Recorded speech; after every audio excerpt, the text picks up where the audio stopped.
Hello, everyone. This is a recording of Noahide Essential Principles, lesson number 8. I do apologise. The lesson has been given, however, I inadvertently did not press the record button. So, for the benefit of those of you who have not yet seen lesson number 8, I know some of you do come back and watch the recordings. I will go through this lesson again and with the slides so that you can look at it later. So the Noahide Essential Principles, this is lesson number 8, and it's about establishing courts of law and justice systems.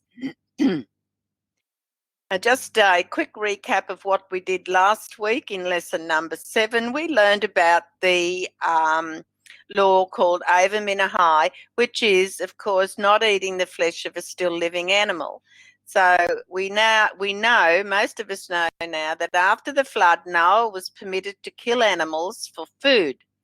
And Ava Minahai is the actual 7th Noahide law. So that's where we get the name 7 Noahide laws from. Ava Minahai applies to domestic and wild mammals and birds also.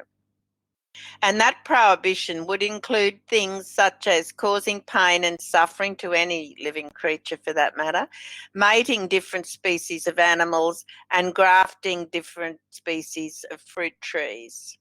So that was the previous lesson. So now we're going to move along into our lesson here, which is establish courts of law and justice.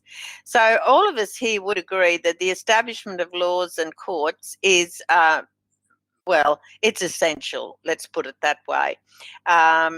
So law and order is the foundation of peace and social morality. So there is an obligation to set up a judicial system. We want people not to pervert justice. We want to have manners by which people can have mediation and arbitration, and obligation of kindness and mercy. They would be just basic fundamentals, and by no means are they exhaustive. So a Noahide court, which incidentally is not in place at the moment throughout the world, there are no actual what we call Noahide courts yet. So the function of a Noahide court is to teach and instruct people against breaking the 7 Noahide laws. We would be encouraging and instilling community values based on our divine universal commandments, and encourage peaceful and respectful existence throughout our communities and various societies, etc. So the question is, well, where did the beginning of justice systems first crop up? Well, we know the story of Adam, where there was a prohibition of murder and an obligation to establish justice. And we're all familiar probably with this now, chapter and verse, Genesis 9, verses 5 to 6. And again, that was repeated to Noah, that is to judge and punish murderers. So murder is one of course, most grievous of all sins. Why do we need a justice system? Well, it's pretty obvious when we look down this list, isn't it? Law and order, prevention, the old saying, prevention's better than cure. And of course, our judges, starting with them, they must be of excellent character, good standing, how shall we say, learned individuals. We are told in a famous verse here, Zechariah, chapter 8, verse 16, and it talks about Abraham. It's God referring to Abraham. But it says that society and nation survives on 3 principles, and that is truth, justice, and peace. That's a phrase throughout history has often been quoted. And here is what it says in Zechariah. You can read that for yourself. And also, I draw your attention to a reference in the Divine Code 3rd edition. There is one, it commences on page 666, and footnote number 8. It's not integral to the how shall I say, quiz that you'll do at the end of all these lessons. But out of a point of interest, you may like to access that and read it. Just shows you the point of views, which are interesting reading. Now, a Noahide court cannot decide a question arising from Torah law. Now, deciding and interpreting Torah law belongs to the area of our learned rabbinical courts and rabbis and sages, and they make those decisions. So, a Noahide court, if it were in existence today, which it isn't, they would decide or interpret those laws. However, the Noahide court, if it were so established, could make laws that are morally and logically binding to our area. In fact, I'm using an example here. Most of us know that you slow down to 40 kilometres in the school zones within school hours of when a child would be coming to school or leaving school. Most societies have some sort of warning about that, or you have lollipop ladies, etc. And these are sort of, it's socially, logically and morally correct that we try to preserve our children. So that's an example. Under laws under the jurisdiction of a Noahide court, which is not in place at this point in history, there would be areas such as murder, injury, damages, monetary and business law, theft, rape, kidnapping, and education in relation to the other 6 Noahide laws, and in relation to the state or nation that the courts were established in. Educating our children regarding God's law. Well, this is very important. Genesis chapter 18, verse 19. I'll let you read that.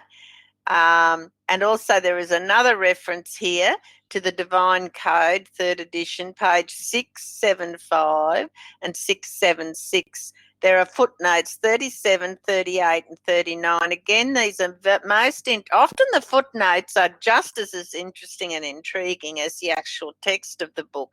And so please avail yourself of reading those out of interest's sake. Out of interest's sake, it may just be worth your while to read that. Now, a lot of you, just very briefly, may have heard certain comments bandied around about, Noahide laws are terrible. They're going to kill people, cut their heads off. They're going to do all sorts of things. Dear oh me, we can't have that. They're evil. Well, the answer to that is at this time in history, we do not have governments upholding the 7 Noahide laws. We do not have Noahide courts per se in existence. So the ability for Noahide courts to function according to the divine commandment is only applicable when the majority of society's population is God-fearing. I'll leave you to answer that question. So we at this present time do not have Noahide courts operating throughout the world. Although they may have laws implemented that resemble, for instance, some of the Noahide laws, and rightly and thankfully so, like such as murder and theft, etc., it is a secular court. It is a national court, a society court. It is not a Noahide court. So this little bit of information is helpful. So if and when people come, some people might make comments to you and say, the Noahide laws, they're brutal, they're going to cut people's head off, blah, blah, blah.